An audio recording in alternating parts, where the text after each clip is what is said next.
معاملہ یہ تھا کہ جو سلسلہ تھا بقائے نسل انسانی، افزائش نسل انسانی اور فروغ نسل انسانی کے لیے، وہ یہ تھا کہ چونکہ ایک ہی باپ کی اولادیں تھیں، تو جب ولادت ہوتی تو ایک بیٹا اور ایک بیٹی پیدا ہوتی، تو یہ بیٹا اور بیٹی جو ایک دفعہ پیدا ہوئے ہیں، ان کا آپس میں نکاح نہیں ہو سکتا تھا، تو اس کے بعد جو دوسرے بیٹے اور بیٹی پیدا ہوتے تو ان کا مخالف سمت نکاح ہوتا۔ تو قابیل کے ساتھ پیدا ہونے والی جو لڑکی تھی، قابیل اس کے ساتھ نکاح کرنا چاہتا تھا، تو حضرت آدم علیہ السلام نے فرمایا ایسا نہیں ہوگا، لیکن چلو تم قربانی پیش کرو، جس کی قربانی قبول ہو گئی اس کا اس سے نکاح کر دیں گے۔ اس وقت جو شخص قربانی پیش کرتا تھا تو وہ جانور ذبح کرے یا گندم یا جو بھی، تو وہ باہر جنگل میں، پہاڑوں پہ، مختلف جگہوں پہ رکھ دیتے، پھر آسمان سے بجلی اترتی اور جس کی قربانی قبول ہوتی وہ بجلی اس کو اچک لیتی، اس کو جلا دیتی، اس کو کھا لیتی، اور جس کی قربانی قبول نہ ہوتی وہ یوں ہی پڑی رہتی۔ تو یہ طریقہ تھا قربانی کے قبول ہونے کا۔ اس امت کے لیے اللہ تعالیٰ نے اس عمل کو اور اس عمل کو پوشیدہ رکھا کہ قربانی قبول ہوئی ہے یا نہیں ہوئی۔ جس کی قبول ہوئی ہے تو وہ بھی ڈرتا ہے پتہ نہیں قبول ہوئی ہے یا کہ نہیں، اور جس کی نہیں قبول ہوئی وہ بھی لوگوں کے سامنے رسوا نہیں ہوتا، وہ اس کے نامہ اعمال میں درج کر دیا جاتا ہے لیکن وہ رسوا نہیں ہوتا۔ اور دوسری بات کہ ہم خود ذبح کر کے خود کھا لیتے ہیں۔ یہ عجیب ماجرا ہے کہ بروز عید قرباں وہی ذبح بھی کرے ہے وہی لے ثواب الٹا۔ خود ذبح کر کے خود کھایا، اس کی کھال بھی اپنے مصرف میں لے کر آئے اور ثواب بھی خود کمایا۔ یہ اللہ نے اس امت پر احسان کیا ہے۔ تو حابیل کی قربانی قبول کر لی گئی، قابیل کی قربانی قبول نہیں ہوئی، تو اس کو اپنے بھائی پہ غصہ آیا اور اس کو قتل کر ڈالا۔ اب جب قتل کر لیا، اور یہ تھا بھی پہلا قتل، اور انسان کو نہیں پتا تھا کہ اب اس کا کیا کیا جائے، تو وہ اپنے بھائی کی لاش اپنے کندھوں پہ اٹھا کے گھومتا رہا، اب اس کا کروں کیا؟ پھر اللہ نے 2 کوے بھیجے، قرآن مجید میں وہ واقعہ موجود ہے۔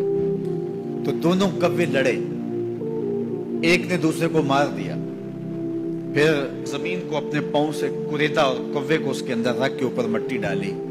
تو قابیل نے ایسے سر پہ ہاتھ مارا، کہا کہ یہ کوا جو ہے یہ تو میرے سمجھدار نکلا اور میں نہ جان سکا اور یہ جانتا ہے، تو پھر اپنے بھائی کی لاش کو دفن کیا۔ اب سب سے پہلا قتل اور سب سے پہلی موت جو روئے زمین پہ ہوئی وہ حابیل کی تھی۔ اب قیامت تک جتنے لوگ بھی قتل ہوں گے، جس طرح قاتل کو اس کی سزا اور اس کا گناہ پہنچے گا، یہ سارا گناہ قابیل کے نامہ اعمال میں بھی درج ہوتا رہے گا، اس لیے کہ اس جرم کا آغاز اس نے کیا۔ آپ سے اگر ہو سکے تو کسی اچھے کام کا آغاز کرنا، کبھی بھی کسی برے فعل کا ذریعہ نہ بننا۔ بعض اوقات ہوتا ہے ایک شخص کوئی ایسا کام کرتا، اس کی دیکھا دیکھی سارے لوگ کرنے لگ جاتے ہیں، اگر وہ اچھا ہوتا ہے تو اچھائی پھیلنے لگتی ہے، اور اگر وہ کام برا ہوتا ہے تو برائی پھیلنے لگتی ہے۔ تو انسانی فطرت ہے کہ وہ دیکھے دیکھے کام کرنے لگ جاتے ہیں۔ تو میں آپ کو یہ کہوں گا، کوئی بھی عمل ہو تو آپ کبھی بھی کوئی کام کرنے سے قبل یہ ضرور سوچیں کہ میرے کسی عمل کے تتبع سے کہیں جو ہے وہ میرے ذمے، میرے کھاتے کو ایسی چیز نہ آ جائے۔ اور اگر کوئی اچھائی ہے تو وہ حضور نے ایک دفعہ فنڈ مانگا، تو ایک شخص نے کھڑے ہو کر کے کچھ پیش کیا، تو اس کے دیکھا دیکھی باقی لوگ بھی شامل ہو گئے۔ تو حضور نے اس وقت فرمایا تھا تاریخ ساز جملہ، من سنّا فی الاسلام سنتن حسنتن فلہ اجرھا، جس نے اسلام میں کوئی اچھا طریقہ رائج کیا تو اس کو اس کا اجر نصیب ہوگا، اور پھر اس کے دیکھا دیکھی جس نے بھی عمل کیا ان کا اجر بھی اس کے کھاتے میں لکھا جائے گا، اس کا اجر ختم کیے بغیر جس نے بعد میں کیا ہے پہلے شخص کے کھاتے میں بھی درج ہوتا رہے۔ میرے حضور کا ایک فرمان ہے